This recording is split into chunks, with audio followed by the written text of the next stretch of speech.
Bismillahirrahmanirrahim. Welcome back everyone. This is Dr. Waqas Ahmed Khan from Pathology Department. Today we will talk about the disorders of thyroid gland. We will talk about its hyperfunction which is known as hyperthyroidism and its hypofunction which is known as hypothyroidism. So let's start our lecture today. So what is thyroid gland? It is the largest endocrine gland in the body. It is located inferior to the cricoid cartilage. It is a butterfly-shaped organ which comprises of two lobes, the right lobe which is known as lobus dexter and the left lobe which is known as lobus sinister. It weighs approximately 18 to 60 grams in adults. Histologically, it is made of two types of cells which are the follicular and the parafollicular cells. Talking about its blood supply, the arterial supply is through superior thyroid artery and the inferior thyroid artery. The venous supply is by superior thyroid vein and inferior thyroid vein. The nerve supply is by superior laryngeal nerve and the recurrent laryngeal nerve, and the lymphatic drain into lateral deep cervical lymph node and pretracheal or paratracheal lymph nodes. So this is a picture representing the anatomy of thyroid gland. You can see this whole organ is known as the thyroid gland. It is located inferior to the cricoid cartilage, and you can see it is divided into two lobes, the right lobe and the left lobe, and it is connected by this thing which is known as the isthmus of the thyroid gland. So this is another diagram representing the location of the thyroid gland. You can see this is the left lobe, this is the right lobe, this whole is the thyroid gland, this is the thyroid muscle, this is the sternohyoid muscle, and this is the cricothyroid muscles. And the cricoid cartilage, so it is located below the cricoid cartilage. So what are the functions of thyroid gland? Thyroid gland produces three hormones which are T3, T4 and calcitonin. The calcitonin decreases the calcium level in the blood. Let's look at the physiology of the thyroid gland. The hypothalamus releases the thyroid releasing hormone which stimulates the anterior pituitary to produce thyroid stimulating hormone. This thyroid stimulating hormone acts on the thyroid gland, specifically its thyroglobulin molecules, and through a reaction by peroxidase, the iodine is bound with the tyrosine to form monoiodotyrosine molecule and the monoiodotyrosine molecule and the diiodotyrosine molecule. So one monoiodotyrosine molecule and one diiodotyrosine molecule combine to form T3 and two diiodotyrosine molecules combine to form T4. So this is the way how the T3 and T4 are produced. So this is a diagram representing the regulation of T3 and T4 secretion through a feedback mechanism. So as described before, the hypothalamus releases the thyroid releasing hormone which acts on the anterior pituitary to form thyroid stimulating hormone. These then act on the thyroid to produce T3 and T4. So when T3 and T4 are produced, they causes a negative feedback and causes a decrease in the secretion of thyroid releasing hormone. So this is an example of negative feedback mechanism. So what are the functions of T3 and T4 in the target tissues? They increase metabolism, increases the body temperature, and increase normal growth and development. All of this regulation occurs in response to hypothermia or decreased body temperature or other stresses in the body such as infections or increased requirement for energy. So let's talk about the thyroid disorders. These are divided into hyperthyroidism, which includes the very important disorder Graves' disease, and toxic goiter, and hypothyroidism or decreased function, which occurs in which we have Hashimoto's thyroiditis, cretinism, myxedema, postpartum thyroiditis, and subacute thyroiditis. But our main concern is with the cretinism and myxedema. So, what is negative feedback? As described in the diagram before, whenever the T3, T4 are increased in the body, they will cause a decrease in thyroid stimulating hormone, and vice versa. When T3 and T4 are decreased in the body, they will cause an increase in thyroid stimulating hormone.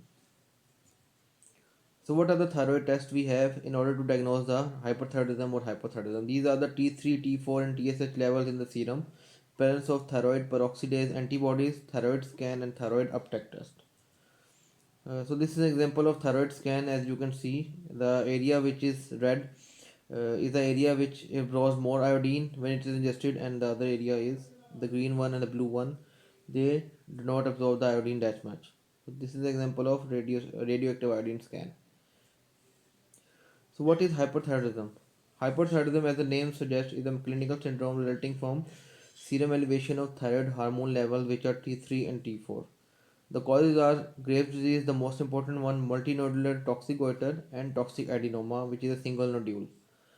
But the Graves' disease is the most common form. Graves' disease. It is an autoimmune disease. The female to male ratio is 5 to 1 ratio or 10 ratio 1, which means it is more common in the females as compared to males. It has a strong hereditary component, which means it can be strong hereditary component, which means that it can also be found in the offsprings, and the risk is increased in a parents in the children having their parents with grave disease. Diagnosis is mainly made by the symptoms. So, what are the signs and symptoms of hyperthyroidism or grave disease? The skin is warm and moist, palms are warm, moist, hyperemic and plumber nails are seen, pretibial myxedema, alopecia, and vitiligo. Where cases proptosis may be seen. This is an example of proptosis in which the eyes are protruded outwards. Excessive sweating and heat intolerance, which means the person cannot tolerate heat. Severe symptoms include palpitations, congestive cardiac failure, isolated systolic hypertension. Metabolic symptoms are weight loss despite of increase in appetite because of increased metabolism due to T3 and T4 in the body. GIT symptoms will include hyperdefecation, exacerbate bronchial asthma. CNS symptoms include nervousness, irritability, tremors, insomnia, proximal muscle weakness, and in females, amenorrhea and oligomenorrhea can also be seen, which is the absence of periods. In males, impotence and loss of libido. So the eye signs in grave disease are very prominent and important to diagnose grave disease. The first is von Graffi's sign, which is a lid lag. Geoffroy's sign, absence of wrinkling of the forehead on looking up. Stellwag sign, decreased frequency of blinking. Dalrymple sign, lid retraction exposing the upper sclera. Mobius sign is the absence of convergence. So these are some of the eye signs you can see in the thyrotoxicosis or the grave diseases. So what were the investigations we can have to diagnose hyperthyroidism? These are the T3, T4 levels as described in the previous slide. Thyroid uptake of radioiodine, presence of antibodies, TSH receptor antibody and antimicrosomal antibody, and CT orbital thyroid scans. So these are all the things which will help us in the diagnosis of grave disease. What is the management? I will talk briefly about it. The immediate control is with a beta blocker or the propranolol 40 milligram per 6 hour orally. Long term control is obviously with the anti-thyroid drugs. Carbimazole is the drug of choice. Radioiodine ablation can also be done in postmenopausal women and elderly men. And in recurrence, the following surgery can be done. Surgery happens when there is a presence of a large goiter or a large thyroid gland, which is causing compression symptoms on the trachea, and when there is patient poor drugs compliance. Exophthalmos, meaning the eyes are exposed. We can give corticosteroids and tarsohephy. Orbital decompression can also be done. And for cardiac arrhythmias, we can give beta blockers such as propranolol. And in the youth straight cardioversion is done. So the next disease causing hyperthyroidism is the multinodular goiter or the toxic multinodular goiter. It is known as toxic because it causes hyperthyroidism. In the normal goiter, the state will be euthyroid, which means that T3, T4 levels are still normal. So in multinodular goiter there is excess production of the thyroid hormones without the stimulation from the TSH. It is the second most common cause of hyperthyroidism in occurs in individuals over 60 years of age, and females are the ones mostly affected, just like Graves' disease. So this is an example of multinodular goiter. As you can see here, there are multiple nodules which increases in size. What are the symptoms? Large goiter with or without tracheal compression. The thyroid gland will be enlarged. Goiter is nodular or lobulated, but it can be palpable. Large goiter can cause compression systems such as stridor or dyspnea, difficulty in breathing, and also cause obstruction of the superior vena cava. It can also cause hoarseness of the voice due to involvement of laryngeal nerve. What is the management? In small goiter, we will not do any kind of treatment. In large goiters, we will have partial thyroidectomy or radioactive iodine treatment. Recurrence is common after 10 to 20 years. So let's talk about our second group of disorders, which is hypothyroidism. So hypothyroidism, as the name suggests, is the insufficiency synthesis of thyroid hormones. So the T3 T4 level will be decreased. The female male ratio is 6 and 1. So this is again most common in females. Most common causes are Hashimoto's thyroiditis, thyroid failure following radioiodine, surgical treatment of thyrotoxic drugs like carbamazole, amiodarone, or iodine deficiency can also cause hypothyroidism. So it is divided into primary and secondary type. In the primary hypothyroidism, thyroid cannot produce the amount of hormones pituitary call for, and in the secondary hypothyroidism, thyroid isn't being stimulated by the pituitary, such as thyroid stimulating hormones. So these are the overall symptoms of hypothyroidism. You can have dry hair, loss of eyebrow hair, cold intolerance, arthritis, low heartbeat, enlarged thyroid, puffy face, depression, dry skin, fatigue, forgetfulness, menstrual disorders, brittle nails, constipation, weight gain, muscle aches, and infertility. So let's talk about the first disorder comprising the hypothyroidism, which is cretinism. So cretinism is basically hypothyroidism which occurs from the birth. As we know that thyroxine is essential for growth and development of the brain during the first season, so the children having cretinism will present with mental retardation. Earlier the onset, greater is the brain damage. So what are the causes of cretinism? These can be congenital developmental defects, radioiodine or surgery, post-radiation, iodine deficiency. It can also be drug-induced Hashimoto's thyroiditis and recurrent hypothyroidism. Looking at the signs and symptoms, the child will have dry, mottled skin, hoarse cry, broad, flat nose, and puffy face. Protuberant abdomen or distended abdomen, umbilical hernia will be common. Large posterior fontanelle, lethargy, delayed stooling, poor feeding and sucking. The child will be cold to touch, and delayed dentition and mental retardation. So there will be a delay in the development of the teeth. So this is a child with typical cretinism. You can see this is paraumbilical hernia or the umbilical hernia. This is protruded tongue, flat and broad face. So what is the management? The investigation obviously will be T3 and T4, which will show a decrease in T3 T4 levels. X-ray of the knee, foot and skull can also be done. The treatment involves obviously replacing the thyroid hormone with levothyroxine.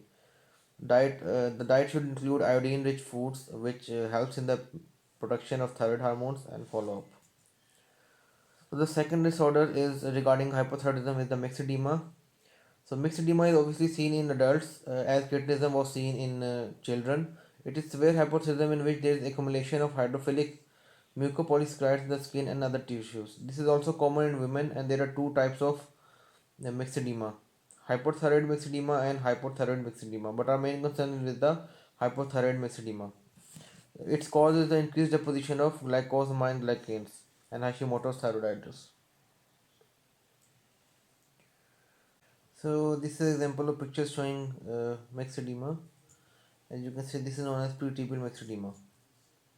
Myxedema coma. This is a complication of untreated hypothyroidism with physiological decompensation. It occurs in patients with a long-standing hypothyroidism which are not treated, and it can be precipitated by such of the following stages such as climate-induced decrease in body temperature, infection, drug therapy, or other systemic condition or diseases. So what are the symptoms of myxedema coma? The patient will present with lethargy, stupor, delirium, hypotension, convulsions, hypoglycemia, hyponatremia, hypoventilation, and ultimately coma.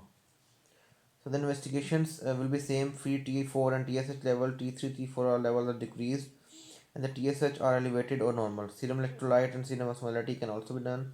Serum creatinine, serum glucose, differential blood count, and pan culture for sepsis. As the myxedema coma is induced in patients with infections or sepsis. So what is the treatment? Treatment will include hyperventilation, immediate IV levothyroxine to replace the thyroid hormones. Hydrocortisone or steroids can also be given. Treatment of the associated infection due to which myxedema coma occurred, and correction of hyponatremia and correction of hypoglycemia. So what is thyroidectomy? Thyroidectomy is surgical removal of all or part of the gland, and its indications are thyroid carcinoma, hyperthyroidism, or very enlarged thyroid as seen in multinodular goiter, or a goiter causing compressional symptoms such as stridor or difficulty in breathing. So let's talk briefly about the complications of thyroidectomy. The thyroidectomy can cause post-operative hypothyroidism. Laryngeal nerve injury causes permanent hoarseness, hypoparathyroidism due to damage to hypoparathyroid glands. The infection can also occur, and chyle leak and surgical scar. So what is the conclusion of today's lecture? A self-assessment of thyroid gland is necessary for early detection of the thyroid disorder. So person should not ignore the symptoms of the thyroid disease. Thank you very much. This is all for today's lecture. In the next lecture, we will talk about the disorders of parathyroid gland.